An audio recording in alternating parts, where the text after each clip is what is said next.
मूल निवासी बेरोजगार, बाहरी करते स्वरोजगार। उत्तराखंड की बेखौफ आवाज होमकार पहाड़ की समस्त उत्तराखंड परिवार का हार्दिक अभिनंदन करता है। आज का ये ज्वलंत मुद्दा अपने उत्तराखंड सरकार के माननीय मुख्यमंत्री जी को समर्पित है। तो सबसे पहले उत्तराखंड की बेखौफ आवाज होमकार पहाड़ माननीय मुख्यमंत्री जी आपका हार्दिक अभिनंदन करता है, वंदन करता है। आज एक ऐसा ज्वलंत मुद्दा कि जिसे आज तक नहीं उठाया गया, ये बड़ी विडंबना है। तो आज इसी पे भरेंगे हुंकार।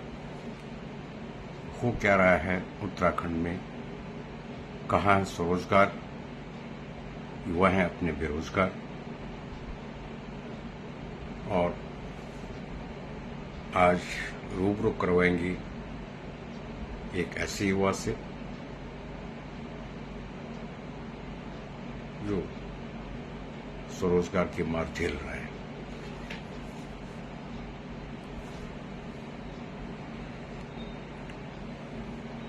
एक तरफ माननीय मुख्यमंत्री जी,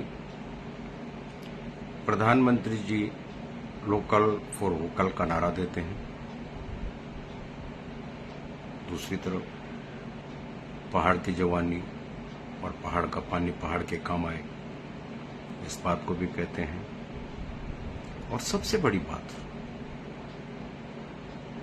डबल इंजन की सरकार अपने उत्तराखंड में है।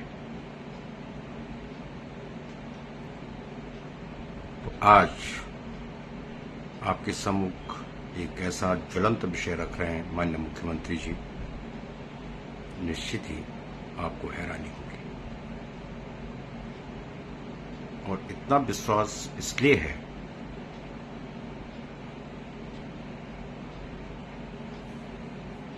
कि आपने जब इसी एपिसोड में हमने आपकी विधानसभा चंपावत की बात उठाई थी, वो आप तक पहुंची थी, आपने उस बात का संज्ञान लिया और आज चंपावत विकास में आगे एकदम से दौड़ रहा है। तो आज मैं आपको लिए चलता हूं सीधा लैंसॉन विधानसभा के नैनी डांडा ब्लॉक में। और ये जो गंभीर विषय है, ज्वलंतशील विषय है, युवा उत्तराखंड का बेरोजगार है, लेकिन स्वरोजगार बाहरी कर रहे हैं। एक ऐसा ज्वलंत मुद्दा माननीय धामी जी सुनेंगे तो हैरान हो जाएंगे, और होना भी चाहिए। आज युवा जो है टकटकी लगाए हुए है कि रोजगार न सही तो स्वरोजगार ही सही। लेकिन अगर युवा स्वरोजगार करने की सोचे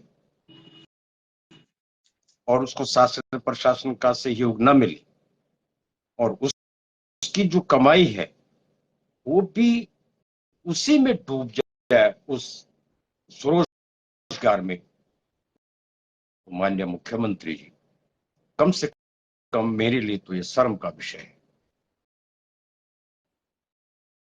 तो पहले आपको रूबरू करवाते हैं उस युवा से और फिर आगे बात बढ़ाऊंगा। और बात बढ़ाने से पहले माननीय मुख्यमंत्री जी, एक बात आपको विशेष तौर पे कह दूं कि अभी मेरे साथ जो जुड़े हुए हैं ये यही युवा हैं जिनकी बात मैं आपके सामने रखने जा रहा हूं। ये युवा है जो बीजेपी का कैडर वोटर है। सौभाग्य की बात है कि 19 तारीख वोटिंग से पहले इनकी मुझसे बात हो गई।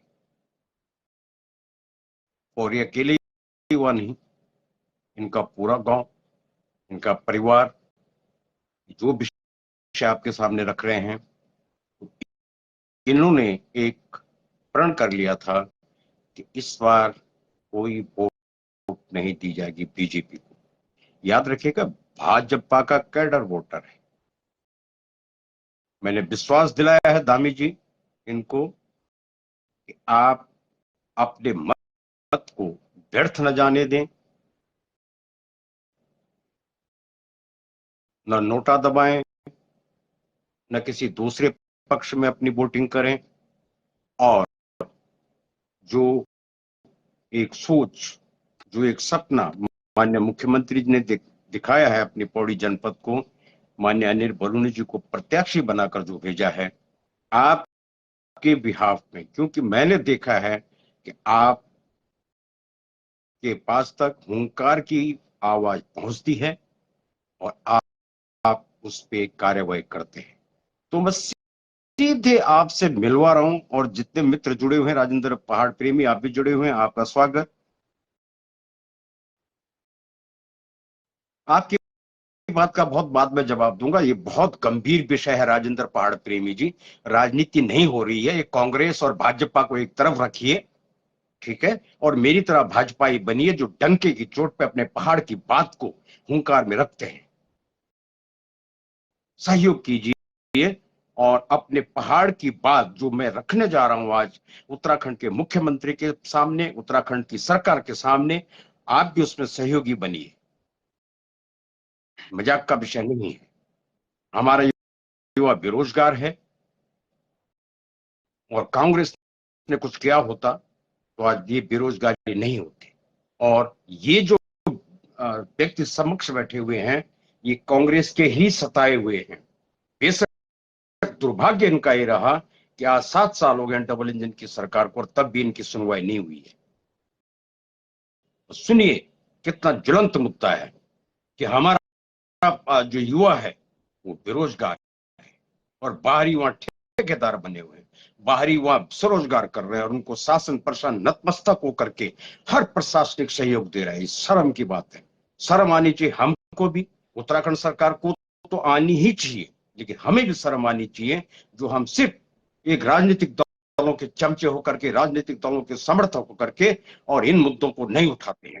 जितने भी मित्र सुन रहे हो, सहयोग की अपील कर रहा हूं आपसे। और पहला सहयोग है कि आप जो 2-3 मित्र जुट गए हैं, शेयर कर दीजिए इस लाइव को, ताकि ये पीएम तक पहुंचे, सिर्फ सीएम तक नहीं। भाई धामी जी, आज सिर्फ आपको संबोधित कर रहा हूं, इसलिए कर रहा हूं, उत्तराखंड में चुनाव निबट चुका है, उत्तर प्रदेश में आपकी हाजिरी लग चुकी है।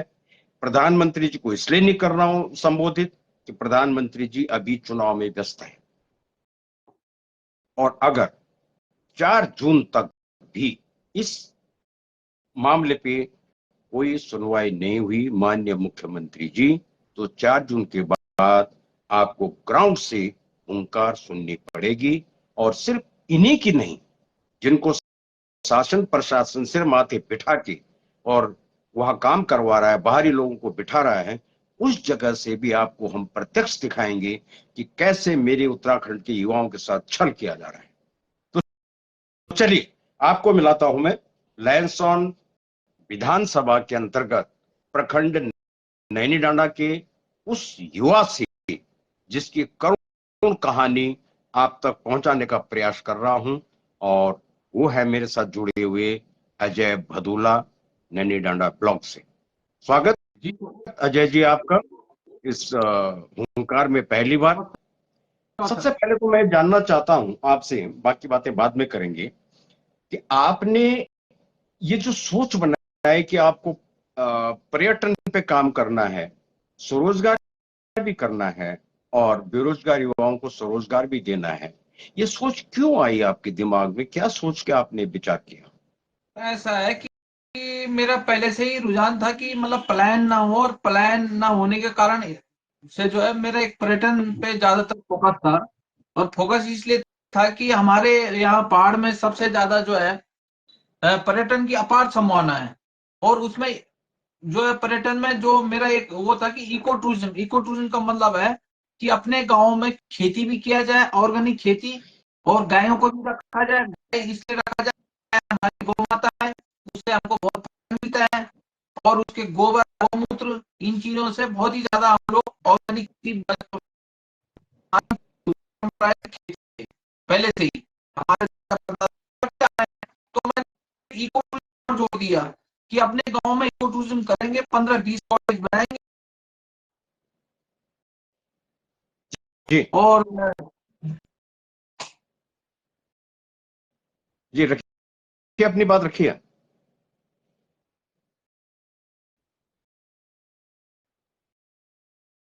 आवाज नहीं आ रही आपकी।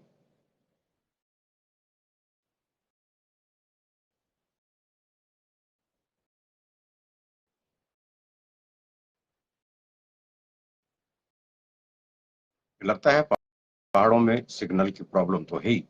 आज संचार क्रांति का युग है, और फिर भी अगर इस तरह की समस्या आ रही है, ये और भी एक शर्मनाक पहलू है मेरे पहाड़ के लिए, कि जहां इस संचार क्रांति के युग में भी और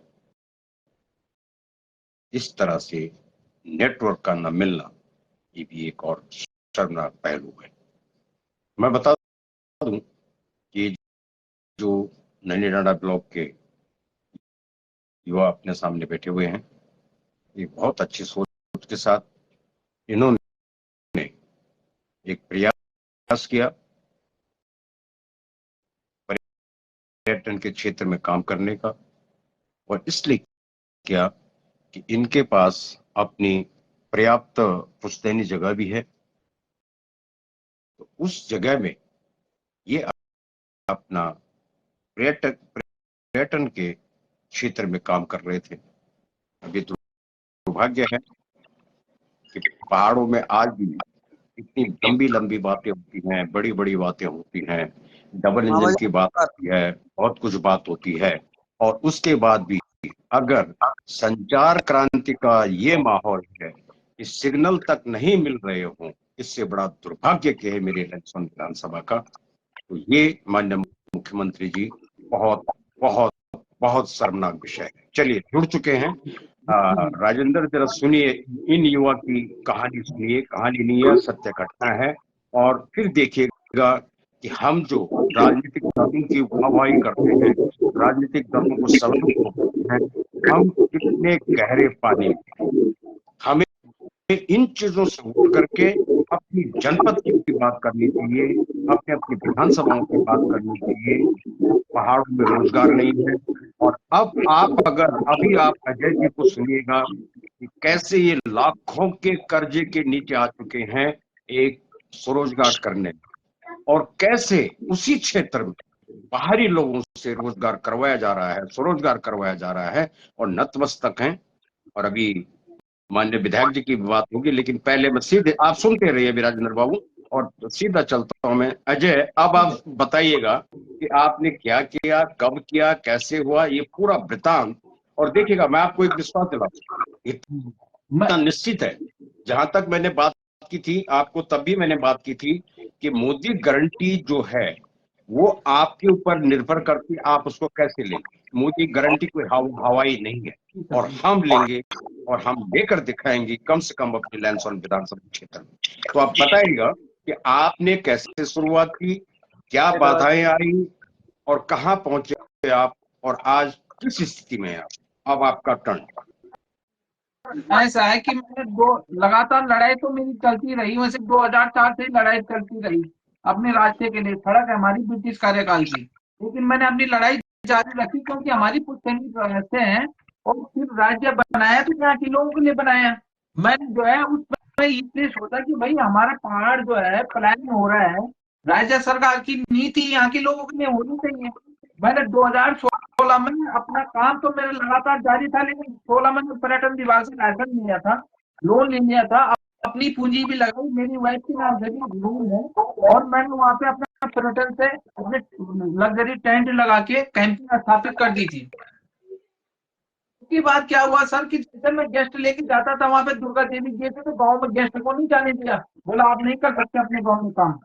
ना हमको जाने दिया गया, ना हमको किसी कार्य करने दिया गया। और हमारा वहां पे आज की डेट में 60 से 70 लाख रुपए का नुकसान हो चुका है, जिसमें कि मेरा 40-50 लाख का जो लोन था, वो लोन मेरे और मेरी वाइफ के नाम से वो बैंक ने हमारे ऊपर आरसी जारी कर रखी है। कल मेरी डेट है, परसों कोटद्वार में, और वो डेट को भुगत रहा हूँ। मतलब राज्य में हम लोग अपनी जमीन में रोजगार न करें तो कहाँ करें? और जबकि भारत सरकार की गाइडलाइंस है इको टूरिज्म की, वो कह रहा है कि भाई लोकल विलेजर्स को आप इको टूरिज्म से जोड़िए, जो वन क्षेत्र से लगे हुए राजस्व गाँव हैं। और मैंने ये सारे रखा है। अभी हाल के दिनों की बात है सर, ये देखो, ये मैंने लोग ये आरटीआई लगाई थी कालागढ़ बंद इको टूरिज्म विभाग में देहरादून में, और इको टूरिज्म विभाग ने स्वयं लिख के दे रखा है कि जो वन क्षेत्र से लगे हुए गाँव हैं, हम उनको जो है इको टूरिज्म से जोड़ रहे हैं। अब बताओ सर मैं कहाँ गलत हूँ?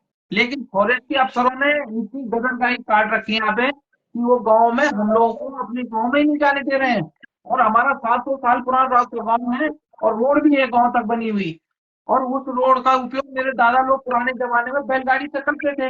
आज हमारे पास वैकल्पिक साधन है, हम गाड़ी से जाएंगे तो अपने परिवार को गाड़ी पे ले जाएंगे। तो ये स्थिति कोई बना रखी है, वो क्षेत्र में बड़े माफिया के लिए रोड बना रखी है अवैध तरीके से। उसको 1500 नाली लैंड खरीद के बैठ गए वहां पे, उसको होने से भी परमिशन मिल चुकी है सेंसिटिव जोन में। उसके लिए कोई नियम कानून नहीं, उसको सारी सुविधाएं दी रही है वन विभाग। लेकिन जो ग्रामीण वहां का 700 साल पुराने लोग हैं, उनको वहां पे रोजगार नहीं करने दिया जा रहा, न किसी कार्य करने दिया जा रहा, न गाँव में जाने दिया जा रहा। अब बताओ साहब, ये है हमारी सरकार का, हमारा ही प्रोग्राम होगा, हमारे क्षेत्रीय विधायक सांसद को बोल चुका हूँ मैं, भाई हमारा तो 700 साल पुराना रास्ता गाँव है, आप हमको क्यों रोक रहे हो? हमारे पास कोई फॉरेस्ट का पलायन एक्ट है, ये देखो 72 का एक्ट है, इसमें साफ लिखा हुआ है कि जो ग्रामीण वहां से है उनकी जीविका पालन, उनका विकास होना चाहिए। ये है उसमें 1972 का एक्ट है बना दिया। लेकिन हमको इसकी भी कोई जरूरत नहीं है, हमारा तो मौलिक अधिकार है, हकूक है हमारा। अरे हकूक ये देखो सर, ये गजट नोटिफिकेशन है 1925 का मेरा, 1925 का गजट नोटिफिकेशन है। ये देखो, इससे ब्रिटिश कार्यकाल के पुराने इसके कागज है पुराने, इसमें हमारे गांव दर्शा रखे हैं, जमुन गांव है इसमें, हमारे पूरे राइट है इसमें बने हुए। लेकिन आज ग्रामीणों को किस प्रकार, जब मेरे को 20 साल लड़ाई लड़ते हो गया, आधा करियर मेरा बर्बाद कर दिया इन लोगों ने, मेरा लाखों रुपए का नुकसान कर दिया। और ये फॉरेस्ट के वन अधिनियम टाइगर रिजर्व के नाम पे ग्रामीणों का शोषण कर रहे हैं। लेकिन टाइगर रिजर्व का हमारा क्या मतलब? आज तो रास्ते हैं पुराने, आप जगह की एग्जैक्ट लोकेशन बताएगा, ये जगह कहाँ पर है? और अगर मैं गलत नहीं हूँ, मैंने तस्वीरें देखी थी जहाँ पे आपने टेंट लगा के शुरुआत भी की है, ये एग्जैक्टली ये लोकेशन है कहाँ पर? ये एग्जैक्ट लोकेशन सर, ये मथुरा वाली मेन नाला से जो रामगंगा नदी निकलती है डिगाला के लिए, एग्जैक्ट दुर्गा देवी से मैदान को पुरानी रोड जाती है, अंग्रेजों समय की रोड है। हमारे गांव के पुराने रास्ते, हमारा गांव का नाम है जमून, और विकास खंड नैनी डांडा के अंतर्गत में आता है, तहसील धुमाकोट, पौड़ी गढ़वाल, विधानसभा ना सर। आपने टेंट पे लग, आपने काम तो शुरू कर दिया था वहां पे, जो तस्वीरें मेरे पास आई है अरे साहब, मैंने 2016 में अपना सेटअप कर दिया तैयार, सेटअप मैंने तैयार कर रखा है। 2016 किया मैंने, त्रिवेंद्र रावत जी के पास गया, हरक सिंह रावत जी के पास गया, अगला आदमी मेरे जूते की सेवा जाते जाते। लेकिन मैंने मंत्री जी को भी यही बोला, मैंने कहा सर यहाँ के लोगों के लिए आप विकास की बात करो, ये युवा वहाँ पर काम कर रहा है, लेकिन आप जो है उसको अधिकारी उसका शोषण कर रहे हैं, तो आप उसके ऊपर कार्रवाई नहीं कर रहे हैं। लेकिन हरक सिंह रावत जी ने भी कुछ नहीं किया, त्रिवेंद्र रावत ने भी कुछ नहीं किया। जो परसेंट में वन मंत्री है, तो वो तो मेरे को अपने वहाँ जाके, वहाँ जब मैं उनके यहाँ गए कह रहे थे कि तेरे क्यों आया तू। तो अब बताओ सर, हम मतलब ये उत्तराखंड में अब जब हमारे जो बैठे हुए हैं जो जिम्मेदार मंत्री, कैबिनेट मंत्री, मुख्यमंत्री है, वही हमको इस तरह का बोलेंगे, तो कैसे हम लोग यहाँ गाँव में रह पाएंगे? लेकिन उस क्षेत्र में तो काफी रिसोर्ट देखे हैं मैंने बने हुए। आप जिस क्षेत्र की बात कर रहे हैं वहाँ रिसोर्ट भी बने हुए, होम स्टे बने, वो किसके बने हुए? तो बाहर के लोगों के। अकबर मैडम की मैंने आईटीआई लगाई, बताओ सेंसिटिव जोन, ये अकबर मैंने आईटीआई लगाई है सेंसिटिव जोन 2005 में। मेरे को पता है कि वो भी हम लोगों के साथ अत्याचार किया इन लोगों ने, एक तरफा कानूनी कार्रवाई करके उन गाँवों पे प्रतिबंध लगा दिया, कॉर्बेट की जो 2 किलोमीटर की अवधि में है। और जो अब एक बात बताओ सर, वो तो बड़े माफिया है, उनके पास पैसा है, वो औने पौने दाम में जमीन खरीद रहे हैं, उनको रोड बना के दे दी, लेकिन सेंसिटिव जोन निर्माण कार्य भी नहीं कर सकते। मैंने तो 143 करा रखा अपना, ये भी करा रखा मैंने। मैं उम्मीद करता हूं धाकड़ धामी जी, बेशक आपका टाइटल धाकड़ का लगा हुआ है, लेकिन कई बार आपकी रिक्वेस्ट कर चुका हूं कि खाली टाइटल लगने से धाकड़ नहीं होता। योगी जी अगर आज बुलडोजर बाबा के नाम से जाने जाते हैं तो उन्होंने फेसबुक आईडी या सोशल मीडिया पे अपने को बुलडोजर बाबा नहीं बताया, उन्होंने काम किए हैं और जनता उनको आज बुलडोजर बाबा के नाम से जानती है, भय खाती है। आपको हम भी धाकड़ मानने को तैयार है माननीय मुख्यमंत्री जी। मैंने तो कहा है कि मैं धाकड़ धामी की एक टैग बना के गले में लटका के चलूंगा जब भी उत्तराखंड आऊं, लेकिन लेकिन सबसे बड़ा यक्ष प्रश्न है जो इस युवा की कहानी है, क्या स्वरोजगार हमारे पहाड़ी युवाओं के लिए नहीं है? क्या स्वरोजगार इन पहाड़ियों के लिए है जिनको आपका शासन, और ये आज की बात नहीं है लेकिन आप पे सवाल इसलिए कि आपकी सरकार को 7 साल हो गए हैं, डबल इंजन की सरकार को 7 साल हो गए हैं, और अगर युवा अजय जैसे जो कुछ करना चाहते हैं और सिर्फ अपने लिए नहीं करना चाहते हैं, वो साथ में बेरोजगार युवाओं को भी रोजगार देने के लिए उन्होंने प्रयास किया है, क्यों उन्हें शासन प्रशासन का सहयोग नहीं मिल रहा है? ये सवाल हुंकार का नहीं है माननीय मुख्यमंत्री जी, ये सवाल मेरे पहाड़ के बेरोजगार युवाओं का है। दीवान बाबू, ये जो कहानी अभी आपने कितनी सुनी, देखेगा अब बना रखा आपके यहाँ युवा कैसे स्वरोजगार, ये देखेगा। ये है इनका, इसको जूम कीजिएगा तो अजय जी, जूम कीजिएगा। सर।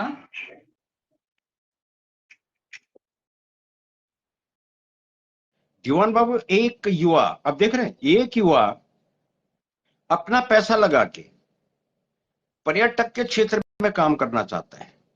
आपने अपनी जमीन में बकायदा टेंट लेकर के जो भी सारी सामग्री होती है वो करके एक शुरुआत कर दी, और सिर्फ क्यों ये बेचारा कामयाब नहीं हो पाया कि इसको अपनी ही पुश्तैनी जमीन में जो वहां टूरिस्ट जाएंगे, पर्यटक जो जाएंगे, उनके लिए एक हल्की सी लिंक रोड देने में सरकार के पसीने छूट गए। और आपसे भी मैं जानना चाहूंगा कि आपकी खेती, उससे पहले हम जरा अजय जी से पूरी बात सुन ले, फिर आगे बढ़ते हैं। यहाँ दिखाएगा, ये दिखेगा इस ट्रैक्टर के आप करते मेरे इस ट्रैक्टर को, आप बताओ हमारा रोड आज हम मतलब उत्तराखंड में किराएदार बन के रह गए है नहीं है। और उस माफिया ने वहाँ सारे हेलीकॉप्टर उतारे वहाँ टाइगर रिजर्व में, उसके लिए कोई नियम कानून नहीं है, लेकिन ग्रामीणों को कह रहे हैं कि आप तुम ट्रैक्टर भी कंधे में ले जाओ, जंगल जमीन हमारे, सब कुछ हमारा, लोगों को इस तरह का उत्पीड़न किया जा रहा है। जो आदमी कुछ करना चाहता है उत्तराखंड में, इसका मतलब ये है कि यहाँ के लोगों को आप किराएदार बना के रख लो। हमारे साथ भाई हरिबिष्ट भी जुड़ गए हैं। हरिबिष्ट जी, आप देख रहे हैं कि किस तरह से आप जैसे युवाओं के साथ एक मजाक कर रही है हमारी सरकार। हम पुरानी बातों पे जा ही नहीं रहे, हम कांग्रेस की तो बात ही नहीं कर रहे, कांग्रेस का जमाना तो गया। हम इन 7 सालों की बात कर रहे हैं कि 7 सालों में जब हमारे माननीय प्रधानमंत्री जी लोकल फॉर वोकल का नारा दे रहे हैं, उत्तराखंड की जवानी और उत्तराखंड के पानी को उत्तराखंड में रोकने की बात कर रहे हैं, डंके की चोट पे कर रहे हैं, तो ये हमारी सरकार क्या समझती नहीं है, समझ नहीं पा रही है कि प्रधानमंत्री जी कहना क्या चाहते और करना क्या है? ये सबसे बड़ा यक्ष प्रश्न है दीवान बाबू।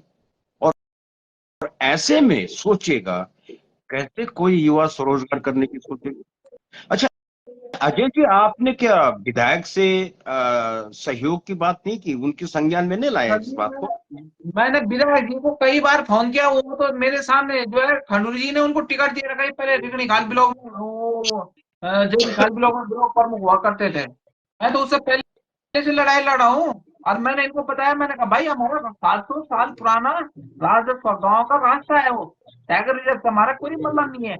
इनका शासक ये इसमें इतने लिखा है कि हकाकू पूर्व की भांति बने रहेंगे। इन्होंने गलत किया है, उस क्षेत्र के कई 100 गाँवों को टाइगर रिजर्व में घोषित कर दिया, बफर एरिया को, लेकिन आप किसी के हकों को बाधित नहीं कर सकते बिना उनकी सहमति से। आप या तो पहले गांव वालों से पूछते, तब आपने बफर जोन को जो है टाइगर रिजर्व में घोषित करना था। लेकिन आप इसमें देखिए ना सर, इन्होंने लिखा है इसमें सेम, ये लिखा है इसमें कि हकों पूर्व की भांति बने रहेंगे, ये लिखा है इसमें सर, ये लास्ट में एक क्वेश्चन है ना। लेकिन ये भी गलत है। मैं भी तो आप भविष्य में अगर वहाँ के गांव वाले काम करना चाहेंगे, सरकार कह रही है कि आप होम स्टे बनाओ, लेकिन बैंक में आप जाओगे ना तो वो कहेगा कि आप पहले लैंड यूज का कागज लाइए 146।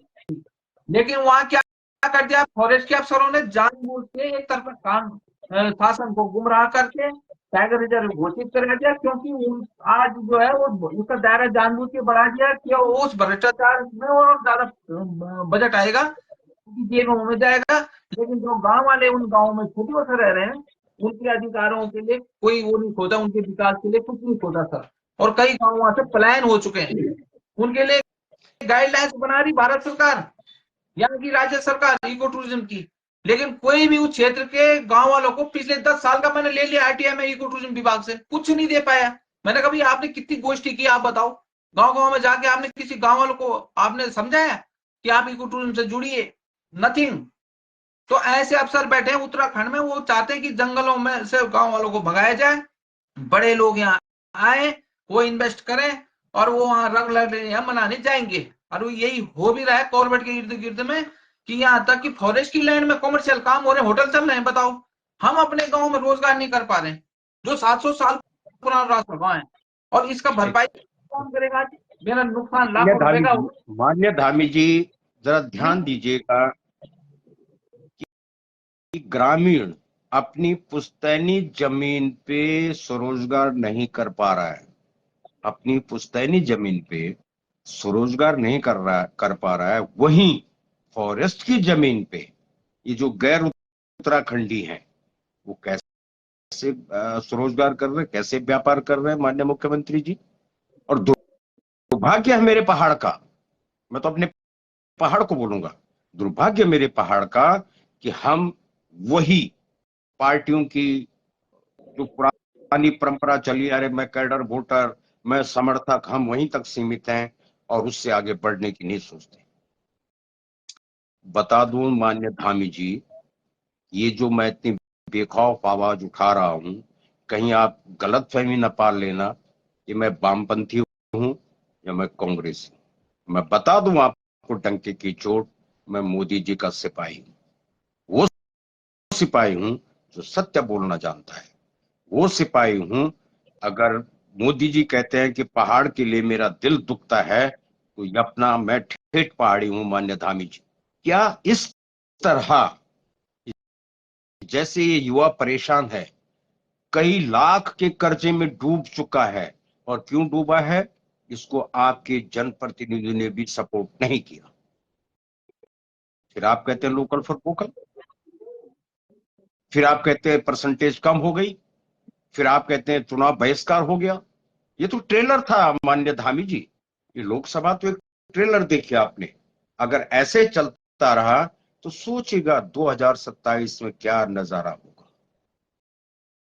क्या ये सर आप बताओ, क्या ये मैं तो युवा जी जो इस बार तो किसी तरह, अब देखिएगा धामी जी, मैं आपसे एक स्पष्ट बात करना चाहता हूं कि मैं गाजियाबाद में बैठ करके और अपने पहाड़ के युवाओं से, अपने पहाड़ के बुजुर्गों से, माताओं से, बहनों से, अगर आपके प्रत्याशी के पक्ष में मतदान करवा सकता हूं, तो आपके जनप्रतिनिधि क्या कर रहे थे भाई? जो 4% मतदान तो खुद मेरी लैंसौन विधानसभा में गिर गया, तो आपके जनप्रतिनिधि क्या कर रहे थे? मैं बताता हूं आपके जनप्रतिनिधि क्या कर रहे थे। यही कर रहे थे जो इस युवा के साथ किया। इसकी आवाज नहीं सुनी, इसकी आवाज नहीं बने, और अभी भी समय है। मैं आगे और सुनाऊंगा, आज तो मैं दब के सुनाऊंगा मान्य धामी जी, लेकिन मेरे साथ एक युवा और बैठे हुए हैं कि जिनके दिल में पीड़ा है पहाड़ की। दीवान साहब, आप सियालदह ब्लॉक से हैं, और मैं 2 मिनट अजय अपने दीवान बाबू की भी बात सुन लेते हैं कि ये इनको शौक लगा आपकी कहानी सुन के, या ये क्या कुछ कहना चाहते हैं अपने उत्तराखंड सरकार को, कितने ये उत्तराखंड सरकार के कारनामों से, कार्यकलापों से कितने सहमत हैं, कितना इनको लगता है कि मोदी जी का जो विजन है कि हमारी डबल इंजन की सरकार पूरा कर सकती है क्या? दीवान बाबू, आपका टर्म। जी, बहुत बहुत धन्यवाद और सभी लोगों को नमस्कार। अजय जी, मैं मेरा उस रोड से, जैसे आपने मरचूला का नाम लिया, तो मैं भी, मेरा आना जाना जो है मरचूला से मौलेखाल, शशिकाल मौलेखाल और डोटियाल से इको खेत, वहां से फिर नीचे हमारा गांव है मल्ली कनौनी, तो उसी रूट से अमूमन होता है। तो आपका ये जहां आप बता रहे हैं, ये कहाँ पर, इसकी लोकेशन कहाँ पर है? मोहान से सर आप 2-3 किलोमीटर ऊपर चढ़ोगे तो दुर्गा देवी गेट आता है, एक फॉरेस्ट का जो गेट हाँ पहले नहीं हाँ था, हाँ वहाँ पे गेट हाँ अभी लगा है। हाँ, दुर्गा देवी गेट आता है, जहाँ पर वो एक उनकी एक वो भी, जहाँ सोलर पैनल लगा के लोग बैठे रहते हैं वहां पे। जी जी हाँ जी, हाँ जी सर। तो जी। वहीं पे गेट है, वहीं पे चौकी भी बनी है उनकी, अभी बनी है चौकी मौकी जो, लेकिन ये अंग्रेजों के समय की पुरानी रोड है। हाँ और ये तुम्हारा खाल को इसमें बस चलती थी रामनगर से पहले, है ना। जी जी। इसमें कई राजपूत गांव हैं जो अंदर हैं, और उनको ये अच्छा। अंग्रेजों ने दे रखी थी पहले बस चलने की, तो बस तो इन्होंने बंद कर दी। लेकिन अब हम अपने गांव में कहते हैं कि तुम 10 किलोमीटर जो है पैदल जाओ जंगल में। आजकल तो तो आपको ये पता जहाँ से हरड़ा को जाते हैं उससे पहले है ना ये, जहाँ से हरड़ा को रोड कटती है? ना ना, उससे पहले ही, हाँ सर, अब मैं समझ गया, जहाँ पर मंदिर बना है दाहिने तरफ।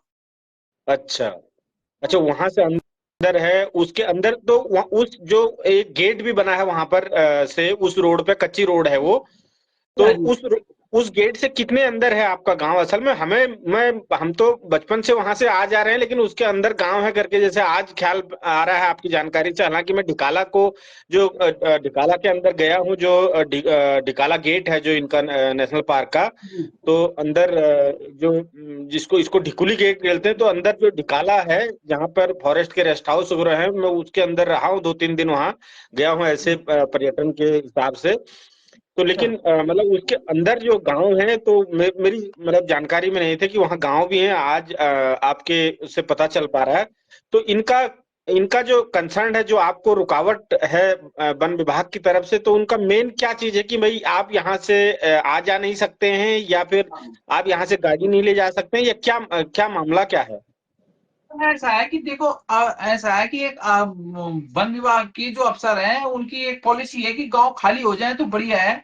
और हमारा तो सदियों से उन रास्तों से आवागमन का रास्ते हैं, वो हमारे तो बराबर आना जाना रहा है, मेरे दादा परदादा लोग कई जी पीढ़ी से जी, उस बिल्कुल। रास्तों वो का उपयोग करते आ रहे हैं। वो आज का रास्ता नहीं है, वो रास्ता सदियों से, मतलब से है वो बात। अब जब आप वहां बसे हैं, तो मतलब निश्चित जाहिर तौर पे बात है कि वो एक आपका पुश्तैनी रास्ता है, और वो आज एक पीढ़ी दो पीढ़ी का नहीं है। जब से वो गांव बसा होगा तब से वो रास्ता है। बिल्कुल सर। तो वो तो बिल्कुल जाहिर सी बात है। तो मतलब ये लोग इनको पैदल आवागमन में भी कोई समस्या है?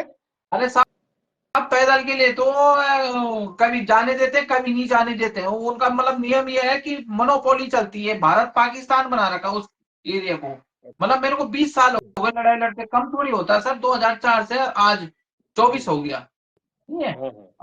मैंने नहीं, लड़ाई अब इसमें उस लड़ी। हिसाब से असल में जो इनके मतलब जो मुझे समझ में आ रहा है कि वन विभाग के अनुसार वो जो कोर एरिया है फॉरेस्ट का, उसमें उसके इर्द गिर्द या उसके नजदीक शायद स्थित है, ये मुझे समझ आ रहा है। इसलिए वो आपको तंग कर रहे हैं, परेशान कर रहे हैं, या आपको हक हकूक से वंचित कर रहे हैं।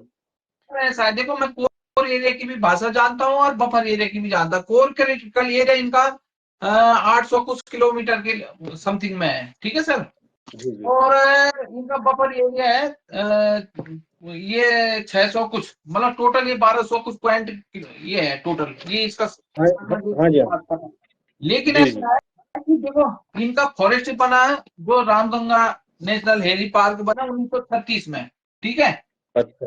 और एरिया जो डिगाला की बात कर रहे हो, डिगाला भी जो है किसी जमाने में अन्य लोगों का था, इन्होंने जो हम्म। है वहां उनको भगाया, अभी भी उनके नाम है वहाँ रिकॉर्डों में, वहाँ लेह जोन में। अच्छा अच्छा, लेकिन एक हमारा और तो चीज अजय जी, एक चीज और जानना चाहूंगा। जो आपके नाम वहाँ जमीन है गांव में, तो उसमें आपके मतलब जो खाता खतौनी या दाखिल खारिज होती है, वो उसमें आप लोगों के नाम या आपके पिताजी के नाम या जो भी विरासतन, वो सब आप ही के नाम होगी? सब तो सर, मेरे दादा परदादा लोग 18, जी देखो मैं नक्शा बता रहा हूँ आपको बंदोबस्ती का।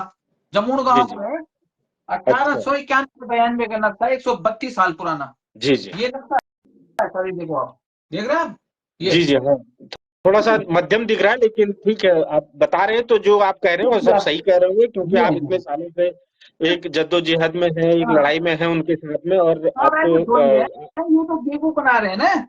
मैं तो यहाँ आपको बता दूंगा, टैग रिजर्व मैंने में बाहर के लोगों को रोड बना के दे रखे, हमारा तो रास्ता है वो पुराना, और वो गूगल बिल्कुल पहाड़ों में उसी रास्ते पर आप जाएं, हमारे उस पे कई रिजॉर्ट बन चुके हैं, कई पहाड़ के पहाड़ बिक चुके हैं। हम उस चीज से मतलब ये जानकारी में है, हम समझ रहे देखो हैं उस सर, चीज को। ऐसा है, सरकार योजना तो जरूर बना देती है, लेकिन सरकार जब योजना बना रही है तो आप उसको धरातल पे तो लागू करें। जैसे हम जैसे युवा अगर काम करना चाहते हैं तो सहयोग तो दें। आप बाहर से इन्वेस्टरों को बुला रहे हैं। अरे अजय भदुला ही 15 20 25 लोगों को रोजगार देने के लिए तैयार बैठा है भाई। ऐसा थोड़ी जी अजय भदुला बड़ी हिम्मत रखता है अजय भदुला, जी क्योंकि हमको इस बिल्कुल। उत्तराखंड में हमने जन्म ले रखा, हमारा देवभूमि है, अब मैं हमारा आपको पहला अधिकार बनता इसी है। प्रकार से ना, जैसे मैं अभी ये बात है, मैं आपको साझा करना चाहूंगा कि मेरा जो गांव है ये ब्लॉक मुख्यालय से करीब 10 से 12 किलोमीटर की खड़ी चढ़ाई पर स्थित है। और हमारी 2005 में एक मुख्यमंत्री घोषणा से एक सड़क बनी थी, तो हमारा जो गांव है वो भी इसी प्रकार से एक आरक्षित वन में आता है। आपका तो कॉर्बेट नेशनल पार्क है, हमारा वो आरक्षित वन है मात्र, और वहां पर कोई चीड़ के अलावा कोई ऐसी मतलब इमारती लकड़ी या ऐसा कोई खास जंगल या फिर कोई वन पर्यावरण की दृष्टि से कह लीजिए, या फिर कोई जंगली जो जानवर है उसकी दृष्टि से भी वहां पर कोई ऐसे जानवर नहीं है, वो इक्के दुक्के पेड़ है, तो वो चीड़ के पेड़ है वो भी। देखो तो वो सड़क उत्तराखंड में 75% तो जंगल ही है, 35% आबादी क्षेत्र है, जी और सदियों से रास्ते जो है जंगलों से ही जा रहे हैं, है नहीं तो है। वो आप किसी उसमें का रास्ता बंद नहीं कर सकते। और ये जो है एक मोनोपोली है अफसरों की, जो अफसर बाहर से यहाँ आ रहे हैं आईएफएस बन के, उनको एक सिर्फ ये दिखता है कि पहाड़ का आदमी बहुत सीधा है। लेकिन अजय भदौला समझ गया, उनने कहा यार यार 100 कमरे के रिजॉर्ट बन रहे हैं टाइगर रिजर्व के कोर एरिया में, उसके बगल में। अरे अजय भदौला यार का मूल निवासी है भाई, उसकी जमीन पे तुम कैसे वो अधिकार जमा लोगे, उसके हक को थोड़ी बाधित कर दोगे। ये देखो ना सर, ये 1925 का गजट नोटिफिकेशन है, ये देखो ब्रिटिश कार्यकाल का, है ना। जी इसमें जी गाँव दर्शा नहीं, रखा उस है समय जम्मू तो विलेज। ब्रिटिश टाइम में या उस समय तो इन्होंने फिर भी हक हकूक क्लियर थे, स्पष्ट थे, जंगलों पे भी हमारा अधिकार था, वो तो हमको पेड़ आज मिलते थे छपान के, और वो आप आज साल में 1 या 2 पेड़ ले सकते थे, तो बहुत सारी चीजें देखो मिलती थी। लेकिन देखो ये सर, जो ऐसा है कि मैं आप लोगों को जागरूक इसलिए कर रहा हूँ। देखो आप लोगों ने मेरे को डिबेट में बुलाया, मैं इस पे 20 साल लड़ाई लड़के तो मेरे को दिमाग में हाँ आ गया बात। मैं बिल्कुल समझ गया हूँ कि वो टाइगर रिजर्व भी एक तरफा घोषणा करके क्यों बनाया। 800 किलोमीटर जो भी है, पॉइंट कुछ जो भी है इनका, जी वो ही बहुत था। लेकिन वो बढ़ाया दायरा जानबूझ के, क्योंकि हम इसको ज्यादा भ्रष्टाचार करेंगे, जेबों में पैसा आएगा, हम अपनी कोठियां बनाएंगे देहरादून में, बच्चे पढ़ेंगे बड़े बड़े विदेशों में बाहर, और जो अब यहाँ के वो तो पहाड़ के देखिए, इलाकों में। भ्रष्टाचार और ये चीजें तो वहीं पर स्पष्ट हो जाती हैं जब आप ढिकुली से, रामनगर ढिकुली से आते हैं, सारा कोसी नदी के किनारे तक आपने पूरा भर गया है, पट गया है सारा, मतलब एक से एक 5 स्टार वहां पर है। वहां पर हर कोई भी, चाहे हयात का है, चाहे टाटा का है, महिंद्रा ग्रुप है, और बाकी जो छोटे मोटे हैं जैसे हल्द्वानी से भी रेस ग्रुप का भी है, और बहुत सारे मतलब वहां पर इस तरीके हाँ से बच्चा, खुले हैं। मैं उदाहरण देता हूँ आपको कि 2012 में एक शर्मा जी थे हाई कोर्ट में चीफ जस्टिस साहब, जी यहाँ पे आए दिन टाइगर मर रहे थे, और उन्होंने आदेश किया था फॉरेस्ट के अफसरों की संपत्ति जांच करने के आदेश, नंबर 1 पॉइंट। और जो अवैध प्रॉपर्टियां बनी हुई थी उनके लिए बोला कि आप तुरंत तोड़िए उनको। लेकिन 2 दिन वहां बुलडोजर घूमा, जो सरकारी जमीनों में होटल बने हैं उनको नहीं तोड़ा, है ना, हाँ उनको नहीं तोड़ा सर। अवैध होटल बने जो सरकारी जमीनों में, वो नहीं तोड़े। और सारे सारे जितने भी भ्रष्ट अफसर थे उनकी सीबीआई जांच करने के लिए बोला था उन्होंने, लेकिन ये तुरंत सुप्रीम कोर्ट गए सारे, और वहां से लेके आ गए। ये बहुत बड़ा मामला चल रहा है यहाँ पे उत्तराखंड में, क्योंकि ये जो बड़े बाहर के रसूखदार लोग हैं वो तो मुख्यमंत्री जी के पास जाते हैं, और उन्होंने एक कमेटी बना रखी है, वो करोड़ रुपए दान कर देते हैं वहां पार्टियों को। लेकिन हम जैसे युवा अगर काम करते हैं अपनी जमीनों में, तो हमारा कोई सुनने वाला नहीं है उत्तराखंड में, क्योंकि हम बिल्कुल पैसे नहीं बिल्कुल दे पाएंगे सर, है नहीं है। तो अब सर जी। ये लड़ाई बिल्कुल हक हकूक की है, और ये अपना मान मर्यादा की लड़ाई है सर, अच्छा क्योंकि भाई अजय जी, आपने कोई न्यायालय में कोई वाद भी दायर कर रखा है या मतलब? सर मैंने वाद किया था, ये है 8 जून 2022 को, क्योंकि हमने तो जाना नहीं था वाद में, लेकिन डीएम ने भेजा हमको, पौड़ी डीएम ने बोला आप पक्ष रखे यहाँ पे, क्योंकि हमारे गांव में एक माफिया को इन्होंने 2006 में एंगलिंग के नाम पे उसको बसा दिया था वहां, उसके कारण से 2012 में रास्ता बंद हो गया था, लेकिन उसके लिए रास्ता बंद था, गाँव वालों के लिए नहीं था। फिर भी डीएम साहब ने बोला आप पक्ष रखिए अपने गाँव का, मैंने कहा ठीक है सर। गया मैं 2012 में, लेकिन उसके बाद 8 जून 2022 को जो है सर, इसका ऑर्डर भी अब ये आ गया। ये देखिए sir, in the view of the matter pending further orders we allow the limited use of the kachcha road to the villagers of the Jamun filing within the buffer zone of the Corbett tiger reserve which is the about 4.5 kilometre in length. ठीक है sir, मतलब chief justice साहब ने बोला कि आप गांव वालों को हम रास्ता दे रहे हैं और उनको आप वहां जाइए। कमेटी का गठन भी किया, कमेटी में 3 जिले के डीएम नॉमिनेट किए, प्रमुख सचिव की अध्यक्षता में आए यहाँ पे, लेकिन वो जो सचिव है वो है बाहर का आदमी, उसने सारी गलत रिपोर्टें डाल रखी है वहां कि क्षेत्र में जो है बहुल्य क्षेत्र है, यहाँ पे टाइगर दिखाई देता है, यहाँ पे फलाना दिखाई, मतलब गांव को एक तरफ से बिल्कुल बिल्कुल। मैं ये जो आपने कहा ना कि बाहर का है, विशेष करके जो हाँ, मतलब यहाँ पर ज्यादातर आईएएस हैं, ब्यूरोक्रेट्स हैं, वो पूर्वी मैंने उत्तर ना प्रदेश से के वो लोग हैं। इनको सर हमारी हमारी भावनाओं का, हमारी चिंताओं का इनको कोई ख्याल नहीं होता है। सर, और मैं ये ठीक केवल दो दूनी चार को करना मैंने तो कई बार जानते बोला, हैं, लेकिन मैंने ये हमारी भावनाओं को के साथ समाधान नहीं निकाल पाने में बिल्कुल असमर्थ हैं। और कई बार जो हमारे मूल उत्तराखंड के लोग जो आईएएस हैं या किसी रसूखदार जी, तो फिर भी इन लोगों ने ये लोग फिर भी समझने की कोशिश करते हैं, क्योंकि ये फिर भी बाखबर रहते हैं। लेकिन वहां भी एक लॉबी होती है, जो आईएएस लॉबी है। तो ये लॉबी जो है, इनका आधिपत्य है, ये नेताओं को भी मतलब ऐसा अपनी जेब के वो समझते हैं। क्योंकि हमारे उत्तराखंड के नेता भी आप जानते हैं, जो ग्राम प्रधान बनने लायक थे, वो आज मंत्री बने पड़े हैं। बिल्कुल सर, तो अब वो अनपढ़ गंवार, मैं सही बता रहा हूँ सर, मेरी तो दिल की वो है, मतलब भड़ास उनकी है, 20 बौद्धिक साल का क्षमता मैं कोई बहुत ज्यादा परिष्कृत नहीं है कि वो हमारे जो हक हकूक और रसू जो उत्तराखंड के मूल अधिकार होने चाहिए। देखिए, हर एक आदमी अलग अलग परिस्थितियों में रहता है। अगर कोई आदमी कॉर्बेट नेशनल पार्क जितना पुराना है, उतना ही पुराना आप वहां के वासिंदे हैं। सर, तो उससे भी तो ज्यादा तो सर, आपको उससे भी ज्यादा उनके हमारे तो उनके जब लिए लगा कैसे रहा है। संरक्षण, जब आप आदिवासियों के लिए, जब आप जनजाति के लिए, जब आप किसी और उनके लिए आपके पास संरक्षण के नियम हैं, उनके पास उनके साथ एक को एग्जिस्टेंस में रहने के लिए चीजें हैं। तो जो आप वहां पर रह रहे हैं, आपका मतलब पक्ष कौन रखेगा? सरकारें इसको क्यों नहीं सुनेंगी? आप केवल ये नहीं कह सकते हैं कि चूंकि ये नेशनल पार्क का एरिया है, चूंकि ये बफर जोन है, चूंकि यहाँ घने मतलब कॉर्बेट का वो है, तो इसका मतलब जो आप वहां के, या तो आपको बसाएं कहीं दूसरी जगह, जैसे मैं ये लोग मैं ना मैं आपको इसका भी उदाहरण देता हूँ। ये डिबली का जो है पूरा एरिया, इसकी पीआई लगी है वो हाई कोर्ट में, इन्होंने कॉरिडोर सारा बंद कर रखा है। मैं तो कहता हूँ पहले सरकार इनको हटाए यहाँ से, तब हम जाएंगे वहां से। मतलब हम अपने गांव छोड़ के चले जाएं और बाहर का आदमी यहाँ धंधा करेगा यहाँ पर कोर एरिया में, ये कौन सा तरीका? सही बात। हमारा कोर नहीं एरिया नहीं, है वो ही तो नहीं सर। वो बिल्कुल बिल्कुल वो चीजें तो आप सही कह रहे हैं। और ये हक हकूक मिलने चाहिए। मतलब इसको, मेरा कहने का मतलब है कि आप एक ब्रश से पेंट नहीं कर सकते हैं कि ये कॉर्बेट एरिया पार्क है तो हम यहाँ आपको एक्टिविटीज नहीं करने देंगे। अगर कोई वहां गांववासी बसे हैं, और आज से कल से नहीं बसे, जब आप नए जो ये पैसे लेन देन करके या जो आपको जेबें गर्म करके जब वो अपने लिए व्यापार खोल रहे हैं, बड़े बड़े रिजॉर्ट खोल रहे हैं और उसमें काले सफेद धंधे कर रहे हैं, तो जब आप उनके लिए सुविधाएं दे सकते हैं, आप वहां के मूल निवासी जो वहां पुश्तैनी वहां पर अपने हक हकूक के साथ रहता है, उसको आप सुविधाएं फराहम नहीं करते हैं। और ये जान करके कि ये कॉर्बेट एरिया, वैसे देखा जाए तो न्यायालय का जो आप आदेश पढ़ रहे हैं ना, ये उन्होंने फिर भी सब स्पष्ट लिखा हुआ है कि आपके हक हकूक न मारे जाएं। लेकिन उसके बावजूद भी उसका इम्प्लीमेंटेशन नहीं है। वो आप सही कह रहे हैं कि जो मुख्य सचिव का जो आप बात बता रहे हैं, मैं आपकी भावनाओं को समझ सकता हूं कि इन लोगों ने किस तरीके से जो हमारे हक हकूक है उनके ऊपर बुलडोजर चला रहे हैं कह लीजिए, या उनको हमारे हक हकूकों को हमसे वंचित कर रहे हैं। तो बिल्कुल मैं आपकी बात से सहमत हूँ।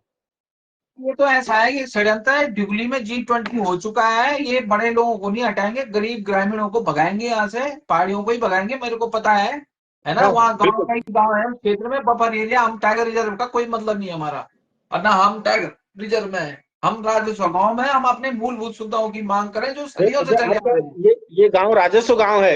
हाँ जी बिल्कुल सर, 700 तो साल फिर पुराना राज भगवान। तो फिर ये कैसे, मतलब वो कर, मैं मेरी एक मतलब ऐसा, मैं हालांकि ऐसा इस मामले का विशेषज्ञ नहीं हूँ, लेकिन आपको इसमें कोई मतलब न्यायालय के शरण में जाना चाहिए, विशेष करके बड़े न्यायालय जो होते हैं, कि भाई ये देखो हक सर हकूक से ऐसा है, वंचित नहीं कर सकते हैं आप। ये कॉर्बेट में ऐसा है कि जो ये ढिकाला जो बना है, यहाँ पे बड़े बाहर से जज लोग भी आते हैं, हाँ ये हाँ सब बिल्कुल उनको। आते हैं सब। हाँ, क्योंकि सब हमारी तो कोई सुप्रीम कोर्ट। हाई कोर्ट में भी कोई मतलब, वो तो चीफ जस्टिस साहब बहुत बड़े आदमी थे, उन्होंने मेरे को अपने सामने बुलाया, तब उन्होंने मेरे को रिलीफ दिया है कि बोला कि भाई हम गांव वालों को रास्ता खोल रहे हैं। लेकिन जब ऐसे प्रमुख सचिव जैसे लोग अध्यक्षता कमेटी बनी और वो गलत रिपोर्ट लगाएगा वहां, तो गांव का रास्ता क्यों खोलेंगे। उसने लिखा है वहां कि गांव, ये इस क्षेत्र में हमने सारे टाइगर देखे हैं। अब बताओ, वो सारे टाइगर मतलब टाइगर देख रहा है, गांव वालों को नहीं देख रहा कि इनका गांव का पुराना नहीं रास्ता तो है। वो, और ये अगर वो टाइगर मतलब वो शाकाहारी टाइगर है क्या, जो आदमियों को देख करके डर जाता होगा या फिर आदमियों के पैर चाटने लग जाता होगा, ऐसा कुछ टाइगर होगा वो? वो तो उसकी सोच है ना, प्रमुख सचिव सुधांशु जी है, मिस्टर सुधांशु जी वन सचिव ना। ऐसे अच्छा, लोग हाँ हाँ। शासन में बैठे हैं तो पहाड़ के लोगों के बारे में थोड़ी सोचेंगे। उनको तो टाइगर या दिगाला में आते हैं, वो नहीं नहीं, मैं तो भी जब कहता उन्होंने इतने टाइगर हूँ देखे हैं और ये गांव 700 सालों से बसा है, तो फिर आपने या तो यार वो पैर चाटने वाले टाइगर वहां पाल रखे होंगे ना, फिर हो सकता है आदमी नहीं खाते होंगे, मांसाहारी नहीं होंगे, शाकाहारी घास फूस खाते होंगे वो, ऐसा कुछ होगा या तो। मैं उनको पैसे देता तो सर वो बिल्कुल मेरी तरफ रिपोर्ट लगाता। मैं गरीब आदमी हूं, मैं थोड़ी दूंगा पैसे, मेरे तो मूल अधिकार है सर वहां के। जब एसडीएम साहब ने उस राज्य का निरीक्षण कर चुके हैं 2018 में, डीएम साहब को अपनी रिपोर्ट प्रस्तुत कर चुके हैं कि काट रोड है पुरानी ब्रिटिश काल की, गांव वाले इस रास्ते का सदियों से उपयोग करते चले आ रहे हैं, बिल्कुल कमलेश बिल्कुल। मेहता जी की रिपोर्ट है ये। तो अब एक बार बताओ सर, मतलब ये तो सुप्रीम कोर्ट भी बोलता है कि भाई आप किसी की जो 100 साल ये जो पुराना मैं सड़क है ना। एक सेकंड आपको रोकते हुए, कि ये मनमर्जी का आलम ये है कि आपने भारद्वाज जी, आपने अभी ये जो धनगढ़ी पुल करके आपने सुना होगा, ये मामला जो चल रहा था, तो यहाँ पर एक लगभग लगभग आधे से ज्यादा वो पुल का निर्माण हो चुका, या कह लीजिए कि आधा काम हो चुका था। तो उसके बाद कोई डीएफओ साहब की या फिर कोई फॉरेस्ट के किसी अधिकारी की नींद खुलती है, उसकी तंद्रा टूटती है, और जो इतने करीब 2 सालों से वो पुल बन रहा था, उसके बाद इनको याद आया कि ये तो कॉर्बेट नेशनल पार्क का एरिया है, इसकी तो हाइट कम है। जब वो पास हुआ था, जब इन्होंने उसको सैद्धांतिक स्वीकृति देता है फॉरेस्ट डिपार्टमेंट, पीडब्ल्यूडी ऐसी नहीं बनाता है, पहला स्टेज की सैद्धांतिक स्वीकृति देता है, फिर द्वितीय चरण की देता है। तो इनको तब तक इस चीज का, तब उसके बाद कहीं टेंडर होते हैं जब द्वितीय चरण का ये होता है, तो तब तक इनको नहीं पता होता है कि ये कॉर्बेट एरिया के अंदर है। तो अचानक से जब वो अब उसको कंप्लीट होना था, उसका धनगढ़ी पुल को, या उस पे काम होना था फाइनल जनता के दबाव में, तो फिर इनकी नींद टूटती है, फिर ये कहते हैं साहब इसकी तो हाइट कम हो गई है, ये फीता लेके पहुंच जाते हैं वहां। तो बिल्कुल बिल्कुल। ये इतने सेंसिटिव हैं, और ये इतने मतलब पढ़े लिखे कह लीजिए या इतने समझदार कह लीजिए, ऐसे समझदार हैं कि जो आखिरी मौके पे फिर वो पुल अब टूट रहा है, वो बना बनाया, उसमें सरकार का टैक्स पेयर का पैसा, कोई सरकार का पैसा नहीं होता है। हमारे आप जैसे लोग जो हम 1 रुपये बिस्किट के में टॉफी खरीदते हैं, तो उसमें भी आपका 10% जीएसटी होता है। तो ये हम टैक्स पेयर का पैसा होता है, ये कोई सरकार का पैसा नहीं है। वो टूटा और वो नया बना रहे हैं, तो कोई एहसान नहीं कर रहे, लेकिन जो जो भरपाई, जो नुकसान हुआ जो टैक्स पेयर के पैसे का, उसकी भरपाई कौन करेगा? तो इनकी संजीदगी और इनका जो ये है, तो ये इससे देखा जा सकता है। मैं समझ सकता हूँ अजय जी आपकी परेशानी को, और इसके लिए बड़ी लंबी लड़ाई आपको लड़नी पड़ेगी, आप लड़ भी रहे हैं। और इसमें हक हकूक की बात है, इसमें और कोई गांव वाले हों या और कोई क्षेत्रीय लोग हों, इसमें विधायक का भी काम बनता है कि भाई ये यहाँ के मतलब वासिंदे हैं, इन पे आप, ठीक है, विधायक के हाथ में ये ऑर्डर दे करके उसको पास कर देना नहीं है, हम जानते हैं, लेकिन आप मामले को विधानसभा में उठा सकते हैं। ऐसे कई गांव हैं वहां कि जिन गांवों के लोगों के आज हक हकूक खत्म है। तो आपके पास ऐसे निवासियों के लिए, ऐसे वासिंदों के लिए क्या पॉलिसी है क्या हम जहर खा के मर जाएं? क्या इनको कुछ समझ है इस चीज की कि भाई वो आदमी कहाँ जाएगा? तो इसमें चाहे वो किसी भी दल के नेता हो, इन पार्टियों के, इनको विधानसभा में ये मामला उठाना चाहिए, इसमें कोई नोटिफिकेशन जारी करना चाहिए और फिर इसका कोई एक स्वीकार्य समाधान निकालना चाहिए। और कम से कम और ये अब भाई की बात सही है कि पूंजीपतियों के लिए आपके पास पूरे, आपने बड़े बड़े इतने 4-4 मंजिला 5-5 मंजिला होटल बना रखे हैं और उनका जो ड्रेनेज है वो कोसी नदी में आपने डाल रखा है सीधे। वहां पर वन पर्यावरण मंत्रालय आपको एनओसी दे देता है, वहां पर फॉरेस्ट डिपार्टमेंट आपको यूं ही दे देता है, जबकि नदी का एक नियम है कि भाई नदी के जो कैचमेंट एरिया उसके बाद भी 200 मीटर तक का कुछ ऐसा नियम है। तो वहां पर सब कंप्रोमाइज हो जाते हैं, सारे नियम कानून सारे डाइल्यूट हो जाते हैं। और जो वासिंदे हैं, जो हक हकूक वाले हैं, जिनका उसमें पैतृक हक है, और वो लोग आज भटक रहे हैं और तड़प रहे हैं और परेशान हैं। दीवान बाबू, सबसे बड़ा सवाल ये है कि ये तो पूरे पहाड़ में जो अभी आपने बताया बहुत सटीक चित्रण आपने किया है। सबसे बड़ा सवाल ये उठता है कि युवा के पास रोजगार नहीं है। आप स्वरोजगार का ढोल पीट रहे हैं, आप लोकल फॉर वोकल का ढोल पीट रहे हैं, ठीक है। अब एक युवा अपने ही पुश्तैनी जमीन में स्वरोजगार की सोच रहा है, मैं शुरुआत एक करता चीज है। कहना चाहूंगा, इसको स्वरोजगार भी छोड़िए, स्वरोजगार सेकेंडरी चीज है।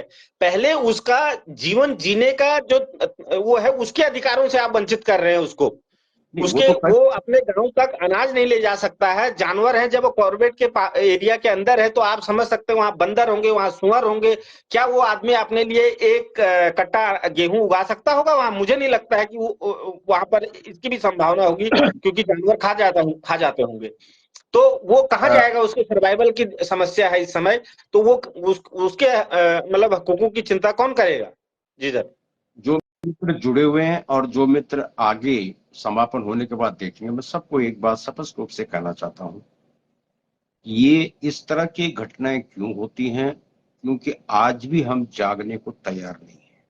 दीवान बाबू, मैं अपने गांव की बात बताऊं। मेरे गांव के साथ वाले गांव में एक सज्जन ने पूरा गांव की जमीन खरीद ली, मुश्किल से 1/4 जमीन बची हुई, ठीक है। अब उस श्रीमान जी को मेन रोड से और अपने रिजॉर्ट तक भाई सड़क तो चाहिए, जैसे इस युवा को चाहिए। भाई आप तो पर्यटक का काम कर रहे हैं, वो भी बोलेगा मैं पर्यटक का कर रहा हूँ, रिजॉर्ट बनाया, ठीक है साहब। अब वहां जो पर्यटक जाएगा वो 1.5-2 किलोमीटर पैदल तो नहीं जाएगा। निश्चित है कि उसको आवागमन के साधन की जरूरत है। वही ये युवा मांग रहा है 20 साल से कि भाई ये मैंने सब कुछ कर दिया है, लोन लिया है, काम कर रहा हूं, तो अगर इतना गुनाह कर रहा है ये बालक कि इसको 1.5-2 किलोमीटर एक सड़क लिंक रोड चाहिए, तुम कच्चा दो ना। वो कब मांग कर रहा है कि डामरीकरण करके बना दो, हाईवे बना के दो, और अपनी पुश्तैनी जमीन में। तो चलिए मैं अपने गांव के पास की बात करता हूँ। रोड अभी पहले से बनी हुई है सर। है? रोड तो हमारे यहाँ पहले से बनी हुई है, गांव तक रोड बनी हुई है, उसमें गाड़ी आराम से जा सकती है, मतलब गाड़ी नहीं जाती है उसमें उसमें ट्रक, लेना। उसमें लदे हुए ट्रक, बल्कि ये जो इनके जो गिल्टे होते हैं, जब ये लकड़ियों का कटान होता है या वो होता है, वो वहां से मैंने कई बार आते जाते देखे हैं, ट्रक जाते हैं जो ये फॉरेस्ट वाले बेचते हैं अपनी लकड़ियां काट के ना। तो उसमें ट्रक जाते हैं। कच्ची रोड, बेशक वो कच्ची रोड है, वो बात सही कह रहे हैं। तो उत्तराखंड सरकार से हम इतना तो पूछ सकते हैं कि भाई इस अजय की क्या गलती है? ये कौन से आपसे वहां हाईवे मांग रहा है? भाई 2 लेन 3 लेन 8 लेन का हाईवे नहीं मांग रहा है। और आज तक ये तो अच्छा देखिएगा, मैं आपको एक मेरी अजय बाबू, इस विषय में मेरी जो स्थानीय विधायक है उनसे बात हुई। अब मैं क्या बोलूं मैं, पता उनका सबसे पहला क्या था सवाल मुझसे, दीवान बाबू, आप कैसे जानते हैं अजय को? आपको कैसे खबर नैनी डांडा ब्लॉक की और ये फलाना ढिमकाना? मैंने उनको एक इतना सा जवाब दिया, मैंने कहा विधायक महोदय, मैं विधायक भी नहीं हूं और मैं ग्राम प्रधान भी नहीं हूं, मैं ब्लॉक प्रमुख भी नहीं हूं, लेकिन ये जो हुंकार शुरू किया है ना हमने पहाड़ की आवाज बन करके, ये इसका प्रभाव है कि आज पहाड़ में भी तकरीबन तकरीबन काफी लोग हुंकार को जानते हैं और गणनरेश को समझने लगे हैं। और ये अजय भदुला मेरी रिश्तेदारी में नहीं आते, इनसे मेरी कोई रिश्तेदारी हो, मैंने इनको ढूंढा हो, इनको भी किसी ने कहा कि यार एक बार आप उनसे संपर्क कर लो, तो हमारी बात हुई। अब देखिएगा साहब उनका जवाब, अरे मैंने तो उनको कहा था कि आप कोर्ट जाइए। ये कौन बोल रहा है?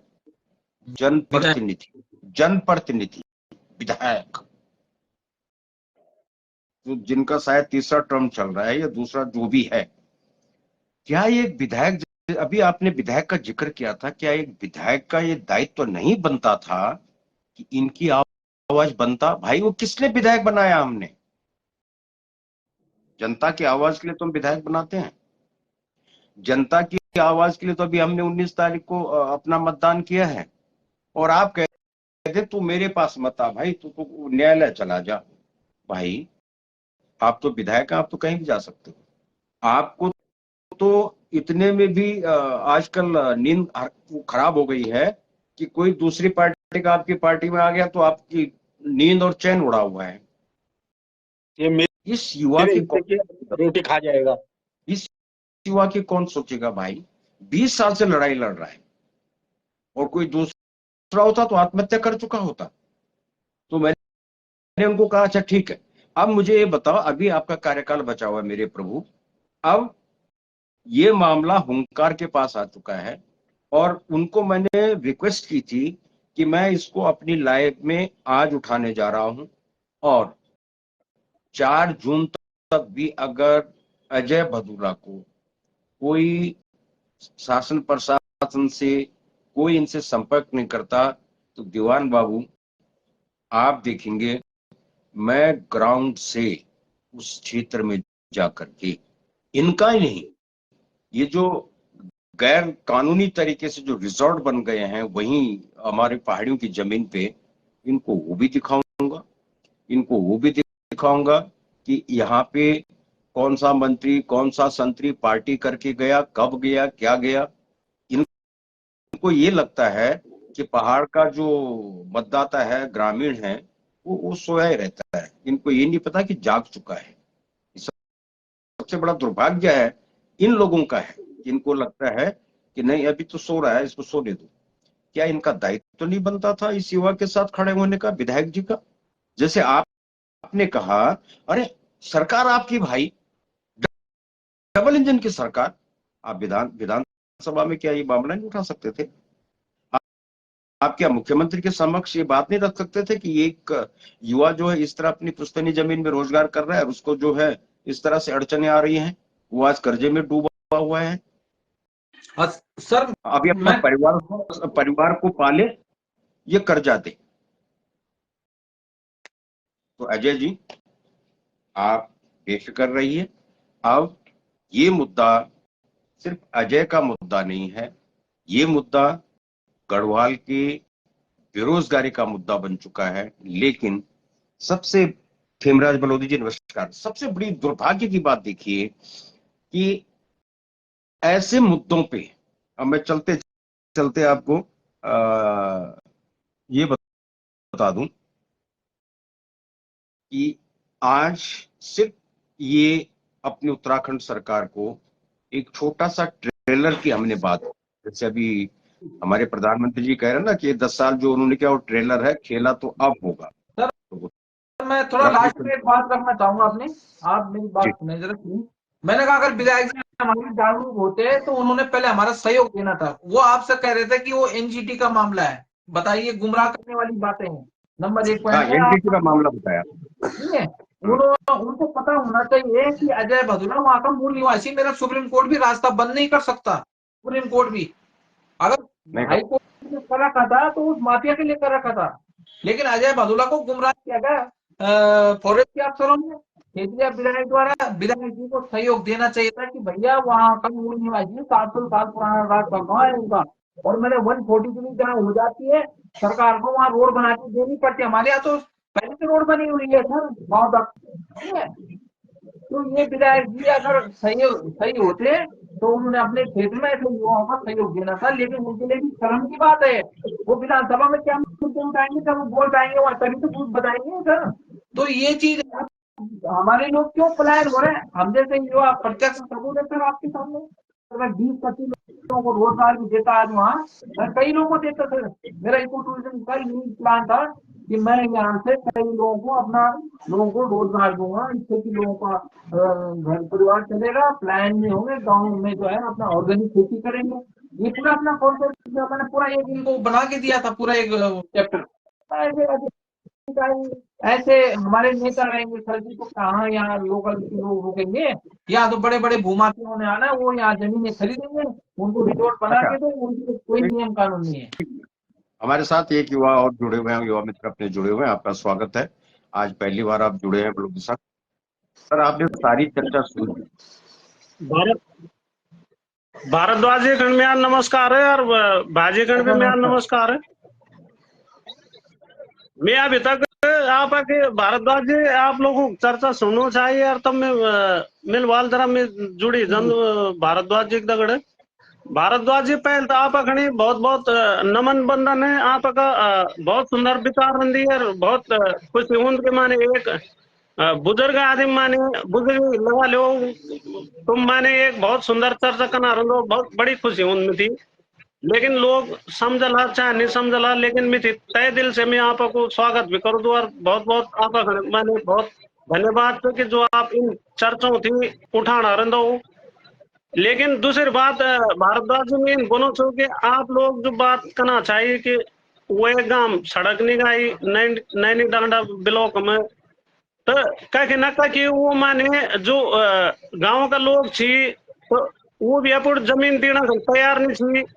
मैं ये माने ज्यादा मैं नहीं बनाई, लेकिन मैं जो मैं थी पता चल मैं उधर जानकारी आप दे सको तो किले की कदगा लोग ना थी कि अड़चन डाल देंगे, आप भी पता हुआ। ये मामला नहीं, हमारे यहाँ तो रोड पहले से बनी हुई है सर। ये जो विषय है ना, यहाँ ऑलरेडी रोड है।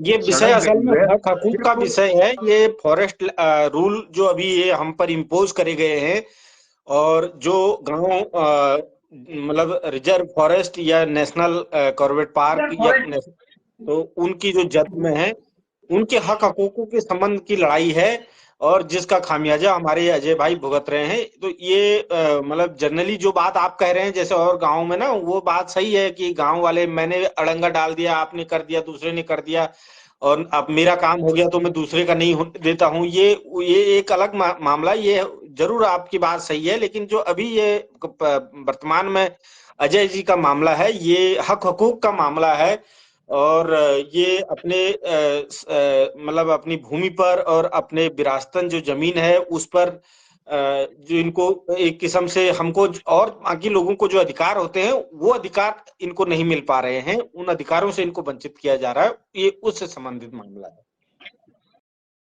अच्छा हाँ, तो मैं जरा वे बड़े में इन सोनसा के माने वो माने रोड नहीं जाने, तो वो चलो अभी आपने पूरा बता दिया मेरे को, तो वो भी अब मेरा संज्ञान में आ गया है।